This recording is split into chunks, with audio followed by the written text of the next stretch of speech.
Assalamualaikum. Anda sedang menyaksikan Hello Doktor bersama dengan saya, hos anda Adriana Adnan. Dan macam biasalah dekat Hello Doktor ni, pelbagai isu-isu kesihatan yang akan kita bincangkan bersama-sama dengan panel jemputan kita yang profesional. Dan kali ini topik yang akan kita bincangkan adalah resdung dalam kalangan kanak-kanak. Mungkin kita biasa dengar penyakit resdung ni hanya kepada golongan dewasa, tetapi sebenarnya kanak-kanak pun cenderung juga untuk mengalami penyakit resdung ini. Jadi kita akan bincangkan apa antara faktor-faktornya, kesan-kesannya dan mungkin rawatan yang mungkin kita boleh lakukan juga hanya dalam Hello Doktor hari ini. Tapi sebelum itu, apa kata kita saksikan dulu VT Vox Pop yang telah kami sediakan. Jom. Daripada apa yang saya tahu, mungkin resdung di peringkat kanak-kanak ni, dia punya simptom-simptom awal dia mungkin bersin kan, bersin, and then mungkin mata berair. Itu je lah yang saya tahu. Kalau bagi untuk pengalaman saya, anak tak ada, cumanya adalah macam sepupu ke, dan adalah dia punya simptom tu depend. Kadang-kadang dia dekat sini, kalau resdung ni memang dia akan sinilah kita akan nampak lah, dia akan bersin waktu pagi dan kalau sejuk sangat, and then dia kerasa sema. So selalunya kalau kita ada kucing, habuk-habuk, hama, and then also especially kalau pagi anak saya kalau sejuk, macam itulah. Tapi selalunya habuk, hama. So macam anak saudara saya pun ada juga mengalami resdung. So setiap pagi dia akan kata-kata sesema. So dia akan terbersin kerap lah. Kadang-kadang mungkin dia akan rasa macam sakit kepala macam tu. Saya rasa ibu ayah lah. Parents dia kena macam peka dengan sekeliling anak-anak tu. Kalau macam dia nampak mata berair dah macam beberapa hari macam tu berlarutan kan, mata berair lepas tu bersin, mungkin yang awal kalau macam yang pakai penghawa dingin tu mungkin boleh slowkan dia punya temperature. Ataupun kalau macam dah severe dah bersin kali tu, mungkin boleh bawa anak berjumpa doktor lah. Mungkin doktor akan bagi nasihat yang sewajarnya. Itu dia Vox Pop yang telah kita buat, tanya dengan orang ramai mengenai resdung kepada golongan kanak-kanak ini.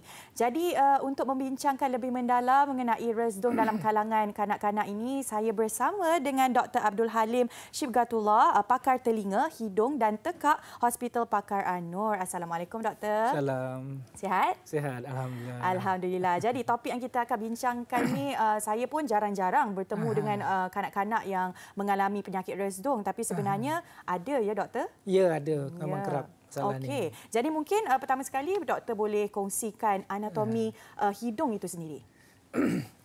Seperti yang kita tahu kan, anatomi hidung ni kalau kita lihat di luarnya kita nampak hidung saja, tapi sebenarnya sistem hidung kita ni dia selain daripada hidung, dia adalah ada rongga-rongga, dia panggil rongga sinus lah. Ya.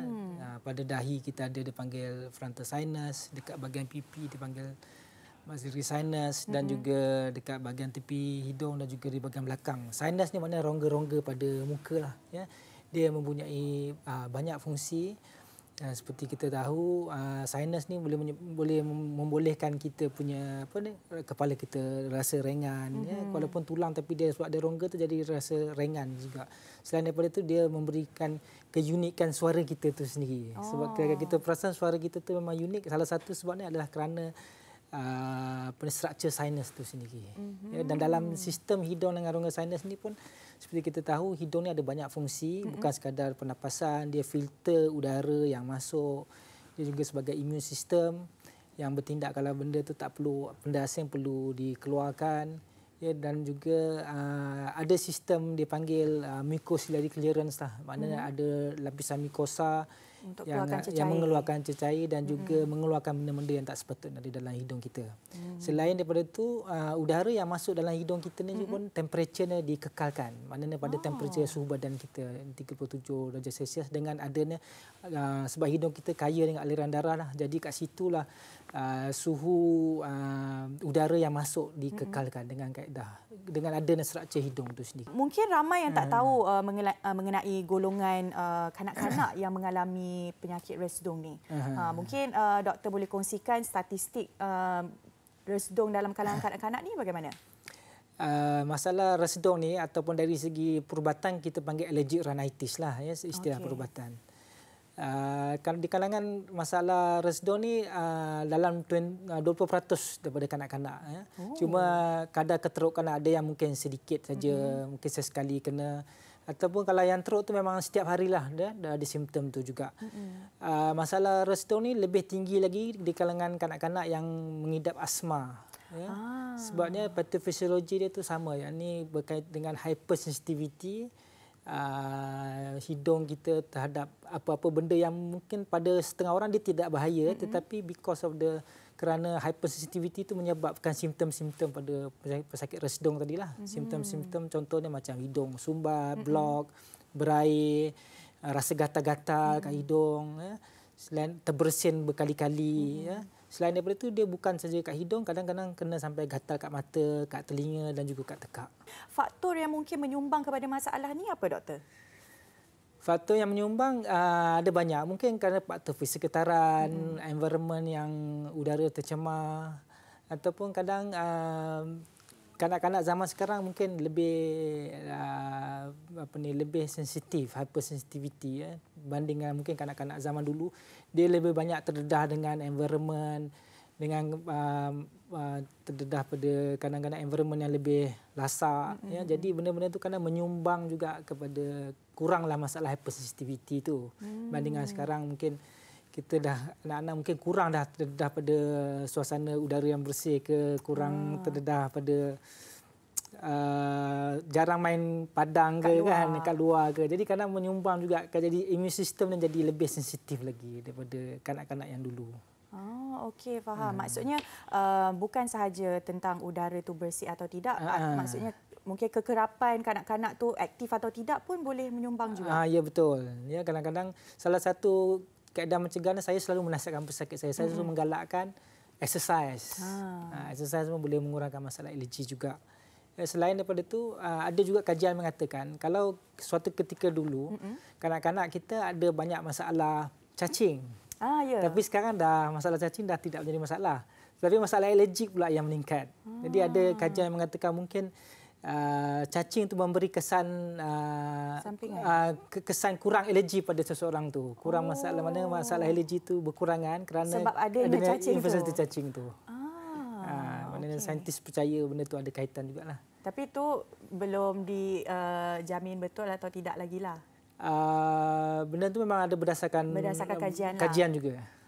Okey, tapi dari segi mungkin keturunan ke? Dia katakan macam cacing tu, jangkitan cacing memberi kesan kurang hypersensitivity immune system seseorang tu, mengurangkan hypersensitivity tu.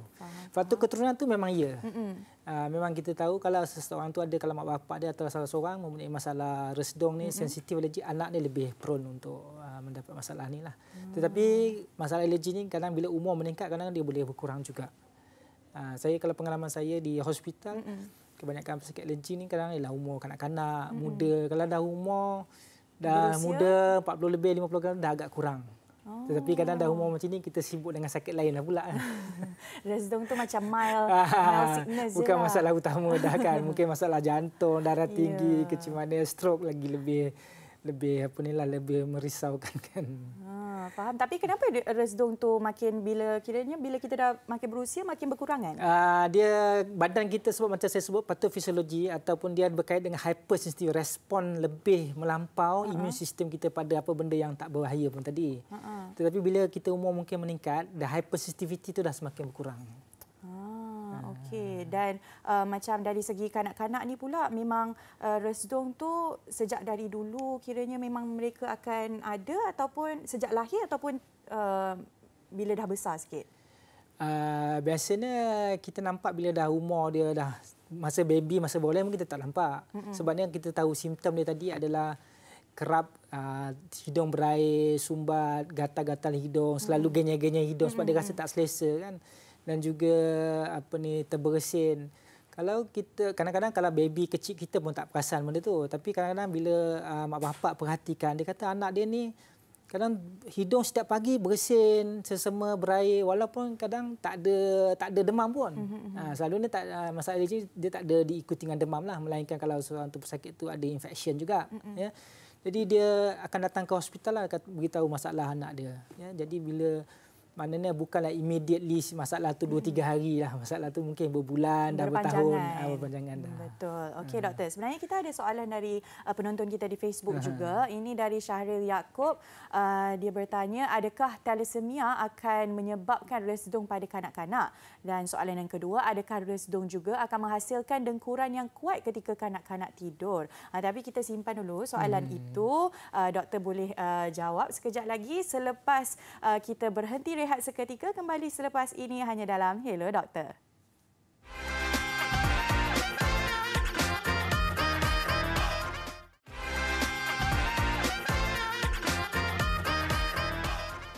Bertemu kembali dalam Hello Doktor bersama dengan saya Adriana Adnan dan bersama dengan saya juga Dr. Abdul Halim Shibgatullah, pakar telinga, hidung dan juga tekak, dan topik yang kita bincangkan hari ini mengenai resdung dalam kalangan kanak-kanak. Dan sebelum kita berhenti rehat tadi, kita ada soalan dari penonton di Facebook. Mungkin doktor boleh jawab soalan yang pertama mengenai thalassemia tu akan menyebabkan resdung kepada kanak-kanak. Berdasarkan pengalaman saya dalam bidang ENT ni 20 tahun, jadi saya tidak melihat kaitan antara thalassemia dengan resdung lah. Dan soalan yang kedua, adakah resdung tu akan menghasilkan dengkuran yang kuat juga kepada kanak-kanak ni? Ini ya. Sebabnya kita ketahui saluran pernafasan kita bermula daripada hidung.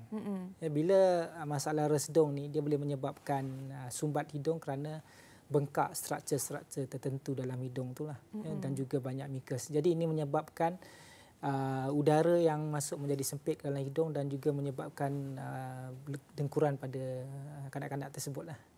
Ya. Walaupun masalah dengkur tidak semestinya hanya masalah di hidung saja. Masalah dengkur juga boleh berlaku kerana bengkakan pada struktur lain. Contohnya belakang hidung ada tisu adenoid dan juga di tonsil, di tekak ada tonsil. Kadang-kadang bengkak pun boleh menyumbang kepada berdengkur juga. Okey, jadi kena merujuk kepada yang pakar lah kalau nak tahu resdung ke atau tidak kan. Tapi dari umur berapa selalunya range kanak-kanak yang akan cenderung dengan penyakit resdung ni? Selalu dari segi umur ni memang kita tengok pada kanak-kanak ni sebab masalah resdung ni mungkin dah ada sejak lahir, tetapi tak adalah mak bapak dia terus bawa berjumpa doktor. Jadi mungkin dah beberapa bulan simptom tu ada, mak bapak dia concern dan dia akan bawa jumpa doktor dan kita akan diagnose lah berdasarkan sejarah pesakit dan juga pemeriksaan. Dan kalau ikut pengalaman saya, kebanyakan yang datang tu biasanya dah lebih umur 1 tahun lah. Maknanya mak bapak dia mungkin melihat ada kelainan dan simptom tu berlaku hampir setiap hari kan. Kadang-kadang mungkin sebab mula-mula simptom tu tidak berapa teruk. Jadi mak bapak mungkin tidaklah bawa jumpa doktor dulu. Mungkin dah sampai kadang-kadang simptom berdarah hidung pula. Boleh sampai berdarah hidung. Berdarah hidung tu sebabnya kerana seperti yang saya sebut tadi, hidung kita ni adalah satu organ yang banyak selalu darah kat situ. Sebab dia banyak tugas dia kan mengawal temperature, suhu yang udara yang masuk. Jadi bila resdung tu menyebabkan banyak penghasilan lendir dalam hidung, jadi lendir tu dia akan menjadi kumping hidung. Dia panggil istilah kumping lah. Kumping tu kadang-kadang bila dia tertanggal ke atau pesakit tu membersihkan hidung dia, jadi dia menyebabkan terluka pada lapisan mukosa yang merah tu, jadi boleh berdarah. Dan berdarah daripada hidung kadang-kadang agak banyak mengalir kan. Jadi itulah sebab barulah mungkin mak bapak bawa jumpa doktor kan. Lepas tu baru kita diagnose. Ya.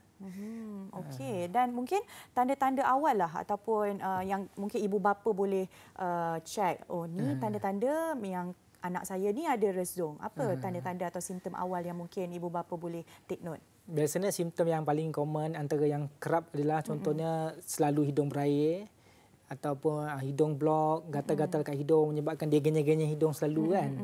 Dan juga kadang terbersin kerap berkali-kali. Dan selalunya mungkin tak ada demam tapi dia ada simptom sesama. Selalu mungkin kita ingat sesama tu hanya berlaku bila ada demam, ada infection, tapi tidak semestinya. Kadang-kadang kerana alergi lah masalah resdung ni tadi. Jadi bila ada simptom-simptom dan juga kadang-kadang bila terdedah pada allergen tadilah. Allergen ni makna apa benda yang boleh sensitif pada trigger dia. Contohnya kadang bila terdedah pada habuk ataupun dia makan makanan tertentu, contohnya makan seafood ke, jadi dia kata jadi gatal hidung dia kan. Lepas makan udang ke ataupun makan belacan ke jadi gatal hidung, ataupun kadang waktu bangun pagi kan, bangun pagi dia selalu hidung blok. Mungkin kadang kerana cuaca yang sejuk tu jadi menampakkan lagi lah dia punya simptom tu. Dan juga kadang waktu bangun dia tidur dengan aircon yang panjang sepanjang malam lah kan, itu boleh trigger juga masalah simptom tu boleh nampak. That's why salah satu rawatan selalu advise pesakit saya, kurangkanlah aircon tidur kan. Boleh dah rasa sejuk tu dah boleh off lah aircon tu. Betul. Tapi simptom dari segi sinus untuk kanak-kanak dengan dewasa tu ada beza ke? Apa perbezaannya? Perbezaannya kadang-kadang kalau orang dah dewasa, kalau selain pada alergi, kadang-kadang dewasa bila dia dah lama dah mengalami alergi resdung tu, dia dah menjadi involve rongga sinus juga. Itu yang nak diistilah rhinosinusitis. Maknanya kadang-kadang dia sering jadi sakit kepala juga, especially tempat-tempat yang ada sinus tu lah. Kadang-kadang bila dapat infection, dia boleh bau busuk daripada hidung dia juga. Okey, kita sebenarnya doktor ada soalan dari selebriti. Apa kata kita saksikan apa soalannya tu? Hai doktor, saya Rami Pan. Doktor, saya nak tanyalah doktor, betul ke kalau kerap bersin tanda resdung, dan betul juga ke kalau kita duduk aircon lama-lama boleh jadi punca resdung pada kanak-kanak? Tu dia doktor. Betul ke tidak? Betul, memang kalau kita kerap bersin memang salah satu tanda resdung lah. Selain daripada tu, selalunya kalau jumpa doktor mesti tanya banyak perkara kan. Selain daripada bersin ada simptom lain. Contohnya hidung blok, gatal dalam hidung, berair. Itu antara simptom-simptom utama untuk resdung lah. Yang kedua ni dia tanya tadi tentang aircon. Dia bukan aircon tu directly menyebabkan resdung, tetapi dia masalah resdung ni kerana hypersensitivity badan individu tersebut terhadap environment. Ada setengah orang mungkin dia terdedah pada aircon yang lama pun, tapi kerana dia tak ada hypersensitivity tersebut, jadi tak adalah simptom-simptom tersebut. Tapi ada seorang ni memang hypersensitivity, dia terdedah pada aircon, perubahan cuaca yang ekstrim, itu boleh trigger juga masalah resdung dia. Mungkin dia memang ada tetapi tak teruk, dia bukan hari-hari, tapi bila dia expose pada tadi lah cuaca yang sejuk, perubahan cuaca yang ekstrim, itu kita boleh nampak dia punya resdung tadi, simptom resdung tu. Dan macam bila kita tengok kanak-kanak yang mungkin ada simptom-simptom tu, tapi di tahap yang bagaimana yang kita patut merujuk kepada pakar? Pandangan saya, bila dah ada simptom tu, bagus berjumpa dengan doktor untuk kita mendengar nasihat doktor lah. Sebab selalunya sebelum dia menjadi masalah lebih besar lagi lah. Contohnya kadang-kadang bila pada kanak-kanak, kalau kita biarkan, dia akan, sebab kanak-kanak tengah membesar develop.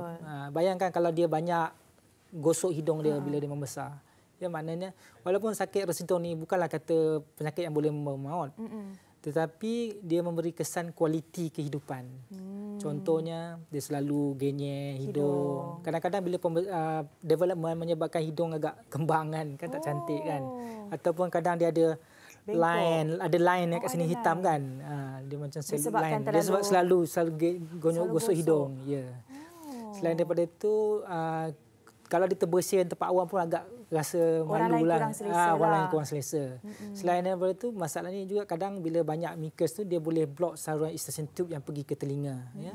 Jadi kadang-kadang dia boleh ada masalah pada telinga lah. Maknanya lendir pada telinga tengah lepas gendang. Jadi kesannya menyebabkan kurang dengar. Oh, boleh jadi boleh kurang dengar. Ya. Ya, kerana kaitan antara hidung dengan telinga dihubungkan oleh eustachian tube lah, saluran belakang tu. Jadi sebelum masalah ini berlaku, berlarutan, lebih baiklah ambil rawatan dulu. Sebab dari segi rawatan, pertama biasanya doktor akan, pertama doktor akan diagnose. Yang kedua, doktor akan minta dia cuba kena pasti apa yang trigger dia kan. Lepas tu kita minta dia elakkan, kurangkan pendedahan tersebut lah. Yang ketiganya barulah ambil ubat untuk kawal simptom. Contohnya macam antihistamin, ubat sesama. Ubat spray, steroid yang ada steroid dalam spray tu, dia bukan steroid yang beri kesan satu badan, dia memberi kesan pada tempat yang di spray saja, ataupun ubat yang untuk basuh hidung jugalah, ya, panggil Stearima. Unless kalau tak berkesan, barulah kita buat rawatan ikut keperluan. Ada kes yang perlukan pembedahan jugalah, bergantung pada keadaan pesakit tu.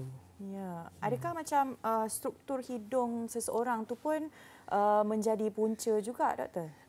Biasanya itu dia menambahkan teruk lagi masalah resdung dia. Contohnya kalau seorang tu ada masalah resdung, dalam masa yang sama dia pun mungkin hidung dia bengkok ke. Jadi itu menyebabkan salah satu sebab kenapa hidung dia mudah berdarah ke, ataupun menjadi salah satu sebab kenapa rawatan ubat kurang berkesan. Jadi itulah setengah-setengah pesakit ada juga yang perlu menjalani pembedahan. Tapi tidak semua pesakit perlu menjalani pembedahan.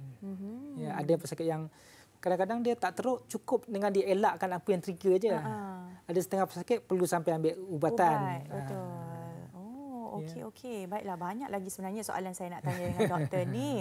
Doktor standby je, okey? Tapi kita nak berhenti rehat seketika, kembali selepas ini hanya dalam Hello Doktor.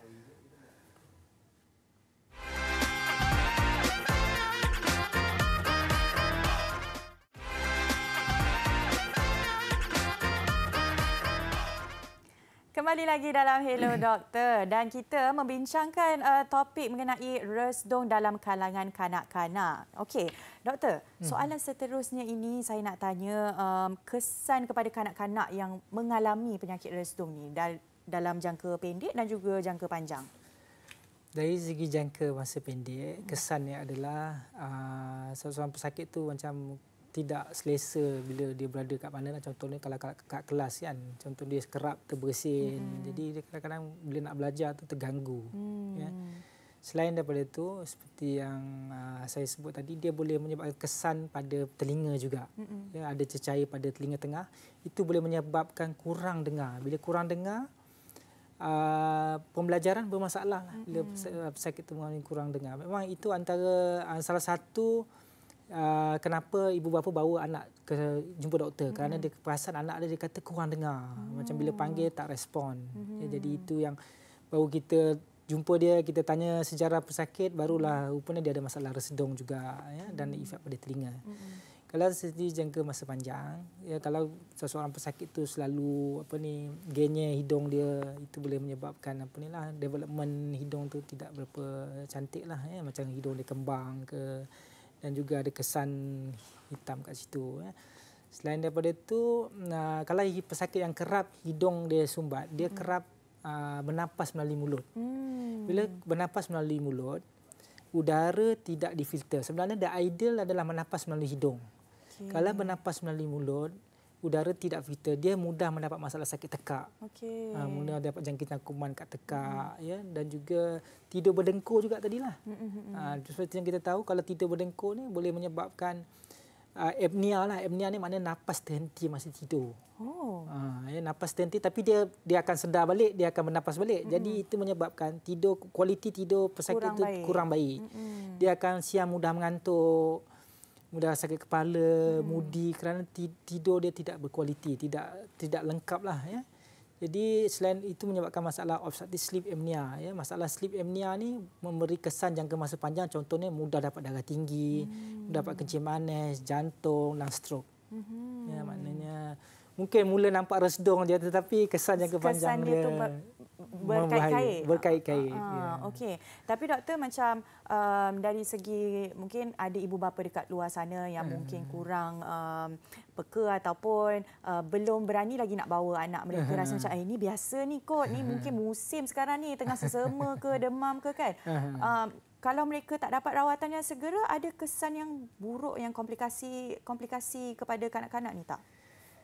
Dia boleh berlaku komplikasi yang teruk. Komplikasi yang teruk kadang-kadang masalah resdung ni dia boleh diikuti dengan masalah jangkitan kuman jugalah. Itu jadi rhinitis, sinusitis, dan kita tahu struktur hidung, rongga sinus berdekatan dengan mata, otak. Ya, jadi kadang-kadang ada juga kes, tapi jaranglah. Ya.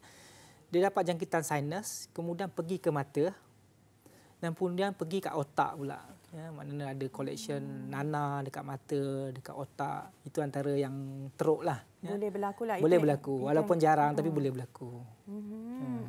Okey, tapi macam rawatan yang mungkin kita boleh berikan kepada kanak-kanak ni, macam tadi doktor ada sebutkan beberapa rawatan. Mungkin ada yang untuk dewasa, tapi untuk spesifik untuk kanak-kanak bagaimana? Untuk kanak-kanak biasanya rawatan ialah macam saya sebut tadi. Pertama, dia kena elakkan apa yang sensitif dia tadi, allergen ni tadilah. Ya.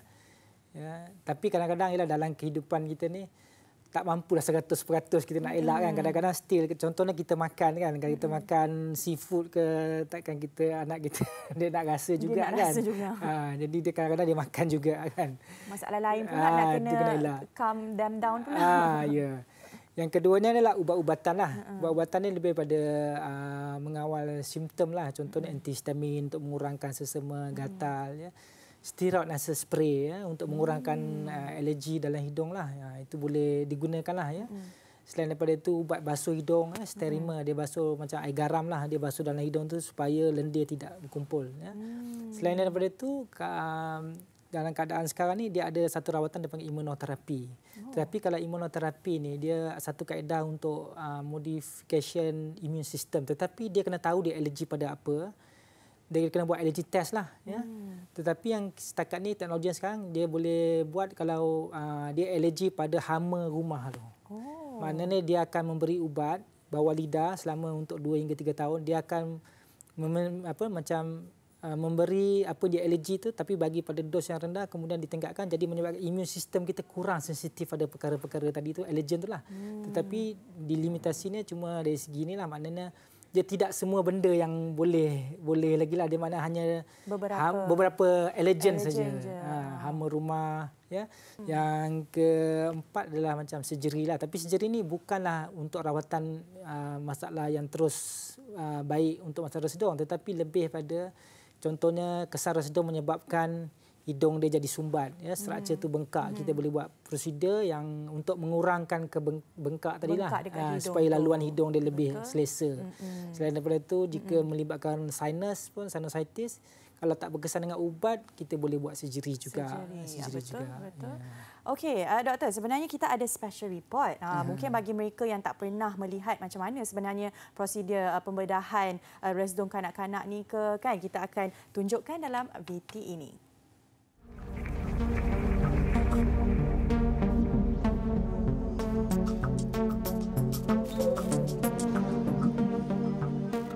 Pasien ini pasien berumur 5 tahun.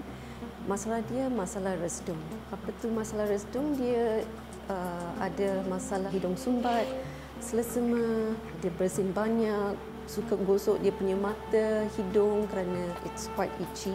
So untuk pasien ini kita cuba ubat air garam untuk cucikan hidung, kita cuba ubat steroid untuk kurangkan bengkak, kurangkan alahan.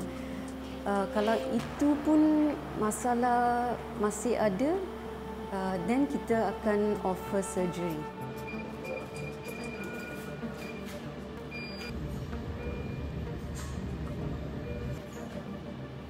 So untuk adik ini kita nak bakar dia punya lapisan.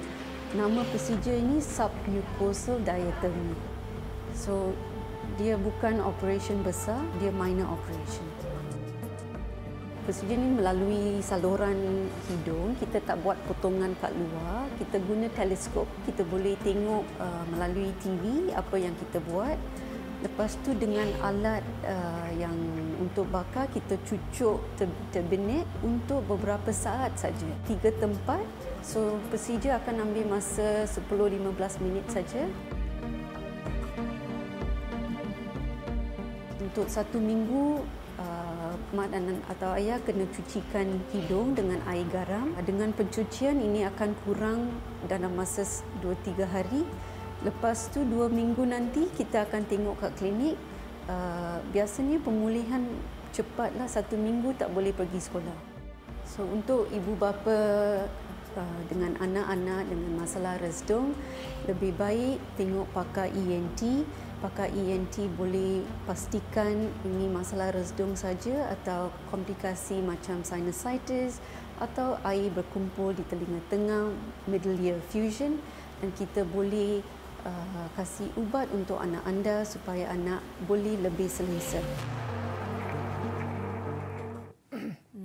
Itu dia prosedur pembedahan resdung untuk kanak-kanak. Tapi doktor, saya nak tanyalah sampai ataupun tahap yang bagaimana yang patut kita bawa kanak-kanak tu untuk go through pembedahan ni? Biasanya kes yang kita pilih untuk pembedahan adalah bila kita memberi ubat-ubatan kurang respon. Okey. Kurang respon, tidak berapa berkesan, itu yang kita kita plan untuk operation lah. Sebab kita tahu operation walaupun operation kecil tetapi dari segi prioriti kita ubat dahulu. Kalau berkesan dengan ubat tak perlu operation. Sebab kita tahu bila operation dia melibatkan pemberian gas, pesakit kena puasa. Kadang-kadang pada kanak-kanak ni mencabar sikitlah kena puasa. Ya. Dan juga penjagaan selepas operation juga. Ya. Contohnya kena basuh hidung. Jadi maknanya kita plankan operation ni hanya kes yang tidak berkesan dengan ubat-ubat. Kalau berkesan dengan ubat, memadai dengan mengelakkan apa yang trigger dan juga ubat-ubat.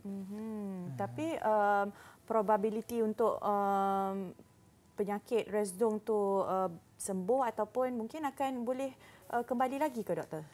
Ya, kena faham. Maknanya kena faham patofisiologi kesihatan masalah ni kesihatan ni adalah kerana hypersensitivity badan kita pada allergen tadilah ya. Mana operation ni dia membantu, bukan kata terus sembuh tak. Dia tidak menghilangkan penyakit tu. The allergic part hypersensitivity itu masih ada lagi. Tetapi dia membantu dari segi contohnya mengecilkan saiz struktur yang bengkak dalam hidung tu, memberi laluan pernafasan lah maknanya. Dan juga dia memberi kesan lebih mengeringkan lah. Lepas prosedur, kalau pengalaman saya membuat pembedahan, bila buat radiofrekuensi, buat turbinoplasti menggunakan radiofrekuensi, memang saya nampak lepas operation memang kurang dia punya simptom alergi tadilah. Kerap sesama, hidung sumbat, gatal memang kurang. Ya, cuma kita tak pasti berapa lama lah, 2 tahun ke 3 tahun ke. Kebanyakan pesakit saya bila lepas pembedahan memang jarang simptom tu berkurang. Dan kadang-kadang dia dah datang jumpa saya. Datang balik, kena operate balik. Tak, dia tak datang jumpa saya sebab dah okey. Dah okey. Cuma saya selalu pesan pesakit saya lah bahawa ini adalah tambahan pada rawatan lah. Bukan kata terus hilang sembuh. Ya. Betul. Okey, baiklah doktor. Banyak lagi kita nak bincangkan mengenai resdung dalam kalangan kanak-kanak ni, tapi kita nak berhenti rehat seketika, kembali selepas ini hanya dalam Hello Doktor.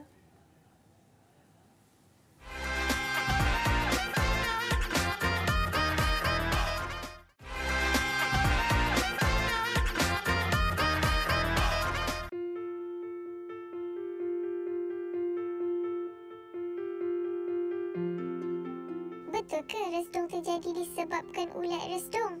Mitos. Sebenarnya allergic rhinitis ini adalah satu keadaan yang kita panggil disebabkan oleh masalah alahan.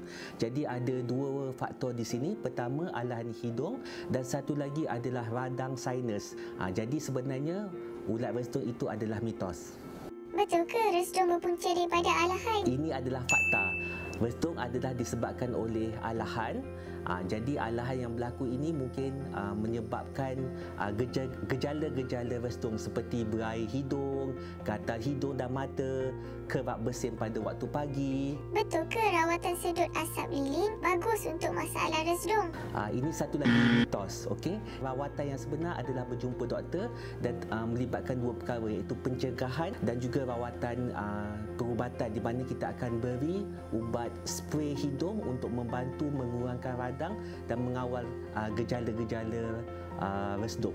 Betul ke tidak merawat resdung akan menyebabkan struktur dalam hidung hancur? Okey, mitos. Kerana sebenarnya kita perlu berjumpa doktor untuk penilaian segera dan untuk rawatan segera. Tidak semestinya akan melibatkan kerosakan pada struktur hidung. Jadi yang penting adalah berjumpa doktor.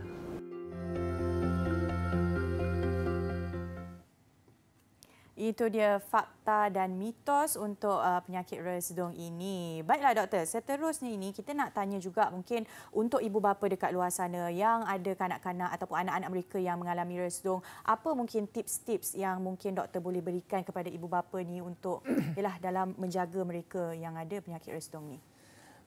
Pertamanya ibu bapa kena peka lah, sensitif. Maknanya kalau anak-anak tu memang dah menunjukkan gejala-gejala resdung ni, baguslah kalau bawa jumpa doktor, doktor yang supaya kita boleh diagnose. Tak semestinya kalau bila jumpa doktor kena ambil ubat lah, kena melalui operation, tak. Kita selalu doktor akan tanya secara tengok macam mana keterukan lah. Jadi kita boleh nasihat lah, maknanya kena sistem sekitaran macam mana. Mungkin kena kurangkan pendedahan pada habuk. Maknanya kalau cadar kat rumah tu kena selalu bersihkan, kena kerap tukar. Kalau aircon tu kalau dah lama tak servis, kena servis. Macam tu. Dan juga kadang-kadang setengah orang bela kucing kan. Bela kucing tu kadang-kadang budak-budak dia suka peluk-peluk kucing, cium-cium. Itu. Jadi bila dia dah tahu masalah ni, jadi bolehlah dia menasihatkan anak dia. Tapi masih boleh bela kucing ke? Bela kucing ni saya selalu menasihatkan pesakit saya kalau dah simptom tu banyak saya minta dia kurangkan handle kucing tu lah. Faham. Sebab kadang-kadang ataupun kurangkan bilangan kucing ke macam tu. Ataupun ada setengah orang dia selalu mandikan kucing dia supaya kucing tu lebih bersih. Faham. Tapi dari segi mungkin gaya hidup mereka ataupun corak pemakanan yang mungkin sesuai untuk orang yang ada penyakit restung ni bagaimana doktor? Dari segi pemakanan ni dia masih bergantung pada apa allergen seseorang tu lah. Kalau setengah pesakit tu memang dia kata kalau dia makan udang, sotong, ketam, belacan memang dia kata gatal hidung. Jadi memang kalau memang dia ada punya gejala ni memang saya nasihatkan kurangkan. Kerana setengah budak-budak dia kata anak dia selalu makan aiskrim dia kata jadi macam tu. Jadi kadang-kadang dia makan buah tembikai sejuk dia kata jadi simptom. Jadi saya selalu advise dia kurangkan pengambilan tu lah.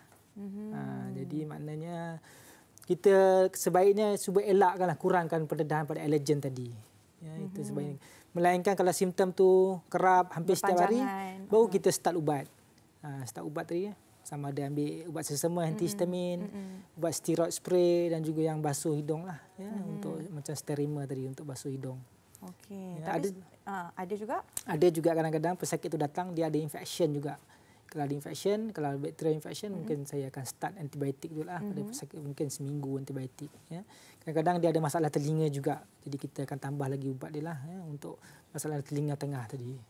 Maknanya kena tahu juga sebab bila berjumpa doktor baru tahu. Kadang-kadang anak tu komplain sakit telinga, kita ingat masalah saluran telinga, ada nanah. Tapi tak semestinya kadang-kadang masalah tu lepas pada gegendang telinga yang dipanggil lepas pada gegendang telinga tengah yang berkait dengan masalah hidung dia tadi. Jadi kadang-kadang mungkin kalau dia berjumpa dengan doktor pakar, rawatan yang tepat dapat diambil, maka respon yang lebih baiklah pada pesakit tadi. Kalau mungkin dia berjumpa doktor yang tidak dapat diagnose masalah dia, mungkin tidak dapat memberi rawatan yang tepat. Ya. Okey. Dan macam bagi ibu bapa dekat luar sana yang mungkin masih lagi takut ataupun risau kalau nak bawa anak mereka berjumpa dengan doktor, apa mungkin nasihat doktor kepada ibu bapa ni? Pandangan saya lebih baik berjumpa doktor awal kerana kita dapat tahu penyakit tersebut. Jadi kita boleh mengawal keterukan penyakit tersebut. Dan juga kita boleh memulakan rawatan lah jika perlu.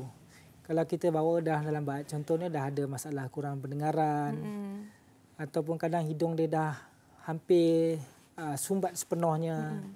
Jadi untuk merawat tu perlu masa dan juga mungkin kadang-kadang tak dapat merawat dengan sempurna.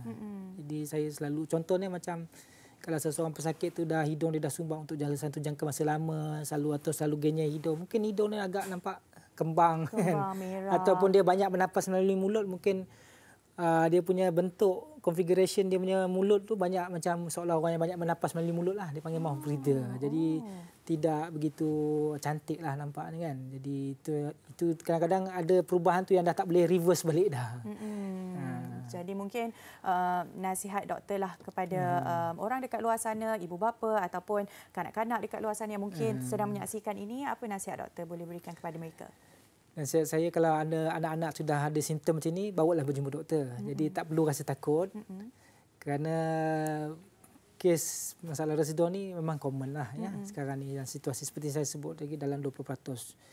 Dan rawatan dia pun tidaklah semestinya rawatan yang sukar. Maknanya kadang simple saja, just tahu apa dia allergen dan cuba elakkan. Maknanya dia boleh modify lah dalam kehidupan dia. Tidak semestinya mesti kena start ubat semua kes. Kalau simptom tu tidak kerap, biasanya kita minta dia elakkan apa yang triggernya. Berbanding dengan kalau dah lambat. Dah berlarutan, kita bimbang, dia dah tak boleh nak reverse balik dah. Mungkin dah ada masalah lain, masalah kurang dengar. Bila kurang dengar, dia memberi kesan pada pembelajaran kanak-kanak tersebut sebenarnya. Ya, dan juga kadang-kadang hidung bau busuk kan pastinya tidak selesa lah. Tak selesa bagi mereka. Mungkin mood mereka pun jadi kurang baik juga. Ya, itu belum lagi kadang-kadang infection yang pergi ke telinga menanah, boleh pula gegendang bocor pula. Jadi masalah lain. Kalau gegendang bocor, jadi kurang dengar pula. Jadi perlu pula perawatan lain pula. Dah tak boleh dah biasa pergi swimming tak boleh swimming kan, air gendah dah bocor kan. Kerana memang ini semua berkait rapat Berkait hidung, rapat. telinga dan juga mulut. Jadi diharapkan ibu bapa dekat luar sana boleh lebih peka dengan anak-anak dan jangan takut untuk bawa anak pergi berjumpa dengan pakar. Okey, terima kasih banyak-banyak doktor atas perkongsian hari ini. Terima kasih banyak-banyak dan diharapkan orang dekat luar sana, ibu bapa ataupun penonton-penonton Hello Doktor dapat sedikit input ataupun nasihat-nasihat daripada doktor boleh kita aplikasikan dalam kehidupan kita. Dan untuk minggu hadapan, topik yang akan kita bincangkan adalah demam, batuk dan selsema. Semuanya hanya dalam Hello Doktor. Saya Adriana Adnan. Kita jumpa lagi. Assalamualaikum. Bye.